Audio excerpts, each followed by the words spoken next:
መልካም ጓደኛ ወንድም ዱንያ ላይ ይጠቅማል፣ አኺራ ላይ ሸፋዓ ይሆናል። መልካም ጓደኛ ወንድም የዱንያ ላይ ትልቁ ኒዕማ ነው።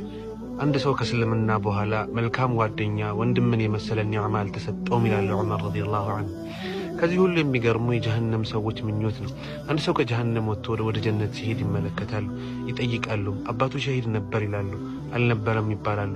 ታዲያ መልካም ስራ ነበረውን ብለው ይጠይቃሉ። አይ እንደዛም አይደለም ይባላሉ። አንቢያዎቹ ናቸው ምልጃ የሆኑት አማላጅ የሆኑት እነሱ ናቸው ሲሉ ይጠይቃሉ። አይ አይደለም ይባላሉ። ታዲያ ምንድነው ወደ ጀነት ያስገባው ብለው ሲጠይቁ መልካም ጓደኛው ሸፋዓ ሆኖለት ተብሎ ይመለስላቸዋል። እነሱም በቁጭት እንዲላሉ ፈማ ለና ሚን ሻፊዒ ወላ ሰዲቂን ሐሚም፣ ለእኛ አማላጅ የለንም አዛኝም ጓደኛ የለንም ብለው ይቆጫሉ። መልካም ጓደኛ የዱንያ ላይ ጀነት የማይለካ የሆነ ትልቅ ስጦታ ነው።